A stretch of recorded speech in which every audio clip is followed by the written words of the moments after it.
Well, hey there team, welcome back to the channel and welcome back to Worth Your Time, Worth Your Money, an ongoing series I run here on this channel where I look at the opening hours of new and upcoming games. And today we're having a look at The Lift, Supernatural Handyman Simulator, which, by the way, not to bury the lead, is awesome. This is a very early, well, I'm in a press build, but I believe there's a play test you may be able to get access to as well. So suffice to say, this is very early, right? Pre-early access, you could probably call it pre-alpha. It has a release date listed as 2026, but even in this super bare bones state, I've played much worse, much further along. This is excellent. So before I forget, check it out, look it up on Steam. You might be able to get your hands on it as well. I'm not 100% sure around that. And I will just say on a personal level, the timing on this coming across my desk is pretty awesome. Games like this are the reason I do this series and why I enjoy it so much. It is finding these little diamonds in the rough and being able to share them with other gamers at the base level. So,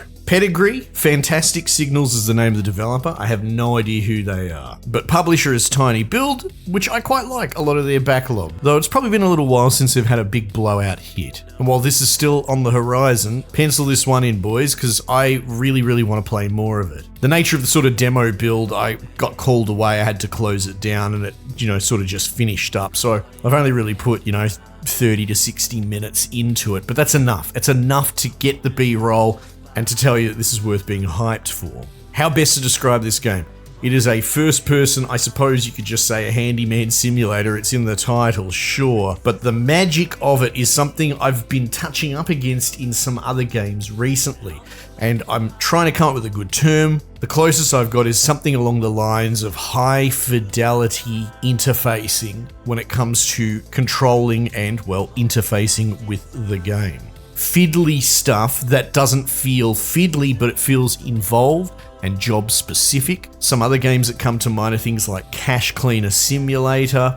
And while I didn't put it up on the channel, I've been playing a bit of Carrier Command 2. There's a blast from the past in the background with some mates. But my point is, it's less about press one button to open a door. Here's a panel with 5 buttons and they do things. There's systems in the world that you can directly interface with, as opposed to being hidden behind a layer of AI. And this game, being that it is about maintenance and fixing things, the background seems to be that, you're like a hibernated call when there's trouble, repairman, whatever, right? It's cool, and all the world aesthetic is very lovely, and there's a sort of Art Deco thing going on, though it's a bit hard to tell because it's going into supernatural as well. The carrot on the stick leaves a lot of mystery still hidden behind the curtain. But the magic of it is that there's panels and there's doors and there's things to open and interface with that leverage one of the worst controller choices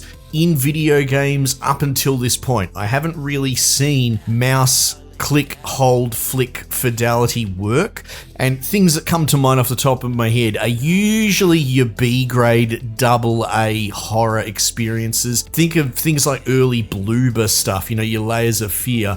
How do you open a door? You have to click and drag across the screen, and it'll clip on your player character and just be a shit experience. Anytime I come up against a game where I have to click and drag open the door, I groan because it never works. And yet, the developers here use that mechanic. And to use the door example, guess what? You know how they fixed it? There's no swinging doors in this world. You might not realize it, but now you'll see it if you do get your hands on it and play it. Everything's a sliding door. So it slides. In fact, all the panels slide. Well, not all of them, but when it comes to panels, they'll swing out in such a way that you're probably not blocking it. It'll be a panel on the floor and you're stood back from it, right? So it's not that the system was ever broken or wrong, it's that it's been implemented poorly, but because it was only ever things like doors or to pick up and manipulate a cup and environment, it's not something that was ever robustly developed with. So along comes this game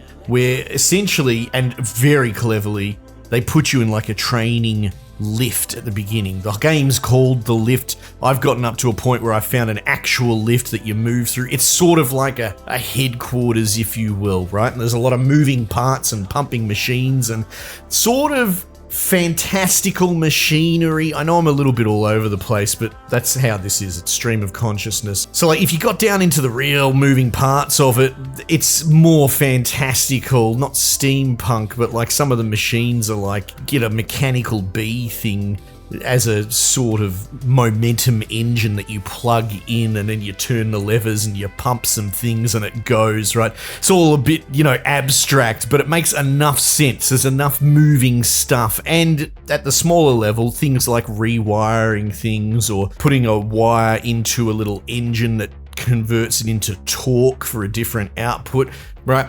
A lot of this stuff isn't necessarily, like if you wanted to be a actually nerd about engineering, which part of me is inclined to do because that's where I come from, like you could pick at it, but from the more mainstream, accessible, conceptual perspective, it all works fine, right? And so they put you in a starter lift and it's very clever. I love all the synth music. It's very, I don't know what the term is. Everything's something wave nowadays. Vaporwave. It's not so overbearing, grungy, Carpenter Brute or Gunship or anything, just in case you missed it. I'm a huge synth fan. But something a little bit more mellow, a little bit more infomercially. I don't know how else to describe it, but it fits excellently. So you start out in your training lift where things will sequentially break. A light bulb blows out and you very intuitively and handheld it a little bit along with some prompts, unscrew the light bulb, find a spare one, plug the new one in, off you go.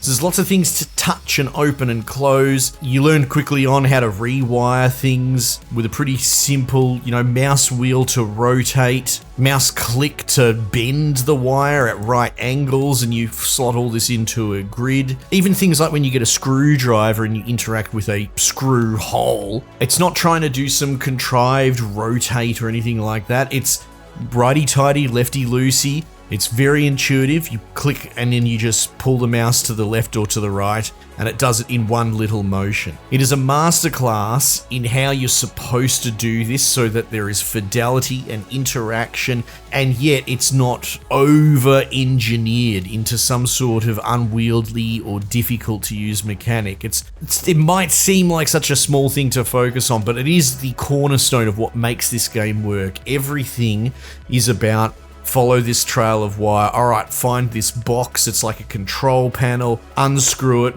open it up, rewire the bits and pieces, replace the missing bits, turn it on, close it up, go on to the next part, right? It is a maintenance game at its heart, but it has a fidelity that is seldom found in any of these sort of games. And it is absolute crack. And like I said, I only really played a little bit before I got torn away, and the truth is, I'm happy to leave it that way. For my part, I will play this when this comes out, whenever, next year or whatever. God, it's agonizing thinking about it.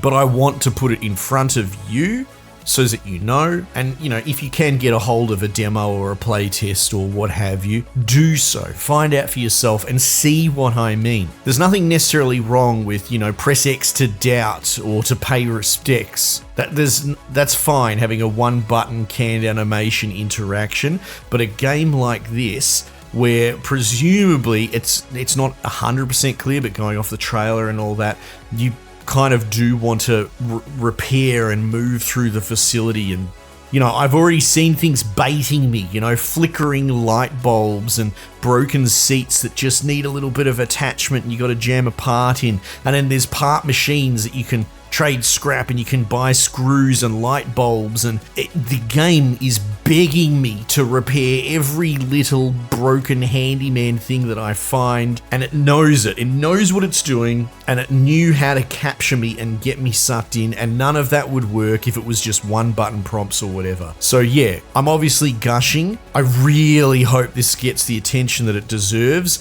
I would love if it could create a pivot point or uptick in this sort of fidelity gaming. It's my favorite mechanical, like I said, it's so difficult to describe because it's so rare, but I gave you a couple of examples off the top of my head. So it's safe to say it's not something that I'm going crazy and making up. There are other people, there are developers that have this appetite, clearly, and I'm here for it and I want more of it. Anyway, the lift. Great game. Check it out. Keep it on your radar. Might just leave it there for the time being, and I will catch you guys on the next one.